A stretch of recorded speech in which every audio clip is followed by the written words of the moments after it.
All right, let's dive into a really powerful and yeah, kind of mind-bending technique for hitting your goals. It's a method that basically flips everything you've learned about goal setting completely on its head. It suggests that to get what you want, you have to stop wanting it. Sounds weird, I know, but let's break down how that actually works. So let's just start with this one provocative idea. What if that intense desire you feel, that I really want this feeling, what if that's the very thing pushing your goal further and further away? I know it sounds completely backward, but just stick with me here, because getting this is the first real key to unlocking this whole cheat code. And this brings us right to what the source material calls the carrot on a stick trap. This is the big reason why that classic approach of just focusing on some future desire, well, why it so often just doesn't work. I mean, think about it for a second. Every single time you say to yourself, I will be successful, or I really want that new office, you're defining it as something that's, well, in the future. And by doing that, you're also confirming that it's completely absent from your present. You're basically broadcasting a giant signal of, I don't have it. This slide really just lays it all out. Think of the universe as a perfect mirror. It doesn't give you what you want. It reflects back to you what you are. So if your dominant thought is, I will be successful, the reality it mirrors back is your current state of, well, not being successful now. If you're constantly in a state of waiting, the universe just goes, okay, you want waiting? Here's a whole lot more waiting for you.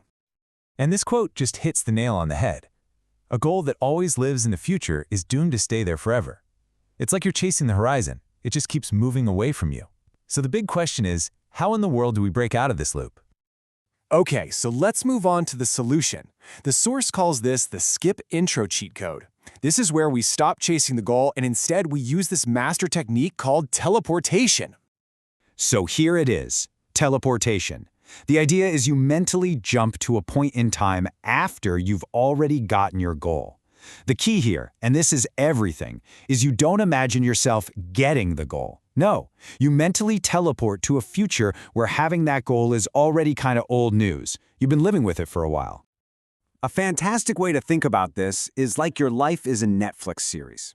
The amateur approach is replaying that exciting first episode where you finally get the keys to your office. It's thrilling, sure, but it's still about the getting. The master level, that's when you hit skip intro and jump straight to like season 5, where having that office is just normal. The excitement is gone, and it's just a comfortable, everyday part of your life. So, how do we make this mental jump feel real? The secret is to shift your mindset. You need to go from creating a wish list of things you want to reviewing a receipt for things you already have. It's all about creating a memory. Let's just talk about the feeling for a second. Imagination, your wish list. It feels hopeful, it feels exciting, but it's also got this undertone of uncertainty, right? It's like wanting that new PS5. But a memory? That's a receipt. Think about the breakfast you had yesterday. Is it exciting? Nah. It's just a calm, solid fact. It happened. That factual feeling is exactly what we're going for. And here's the wild reason why this actually works. Your subconscious mind is unbelievably powerful, but it's also really literal. It actually can't tell the difference between a real memory and a memory you vividly created. So by planting a memory of something that hasn't happened yet, your mind just files it away as done. And then it starts to work behind the scenes to make your outer world match that new internal file. This brings us to a super common mistake. I mean, almost everybody makes this one. Most people think they need to feel incredibly hyped up and excited when they're visualizing, but the source material says that's totally wrong.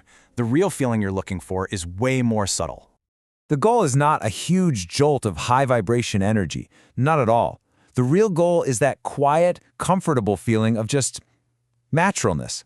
It's the feeling you get when something is completely normal. Just a totally established part of your everyday reality. Here's a simple way to get a handle on that feeling. Think about your shoes right now. Are you overcome with joy that you're wearing them? Of course not. You just know they're on your feet. It's a settled background fact. That is the feeling you want to attach to your goal. That calm certainty that it's just already part of you. Okay, so you successfully created this memory. You've nailed that feeling of naturalness. What happens next? Well, this is where you have to learn to do the hardest thing for most of us. Let go of the how. So once that destination is locked in your mind, the universe starts to build what this is called the bridge of incidents.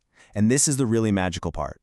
This is the series of events that look like coincidences or luck. You know, that unexpected phone call, that chance meeting, a sudden idea, that all mysteriously work together to build a path from where you are now to where you've decided you already are. It is exactly like using the GPS on your phone. You don't need to know every single turn before you leave the driveway. You just plug in the final address, you trust the system, and you follow the directions step by step as they show up. Your only job is to set the endpoint, not to micromanage the entire journey. Okay, let's make this super practical. The Source lays out a really clear 5-step nightly routine that you can start using literally tonight. So think of this as your homework assignment. Here's the plan. First, you teleport. Just close your eyes and mentally jump 6 months into the future. Second, you set the scene. You're there, in that new office, whatever it is. Third, and this is the real secret sauce, you remember. You look back from that future point and you say to yourself, wow, I remember when I used to be so worried about this. Fourth, feel the fact. Let that calm, natural, even slightly boring feeling wash over you. It's old news. And finally, number 5, you just drift off to sleep in that quiet, satisfied state. And this is the final thought I really want to leave you with. This method isn't about wishing for a better future. It is an active process. You are literally grabbing that future you want, dragging it into your present moment, and turning it from a hopeful wish into a solid memory. And once it's a memory, the physical world doesn't have much choice but to catch up.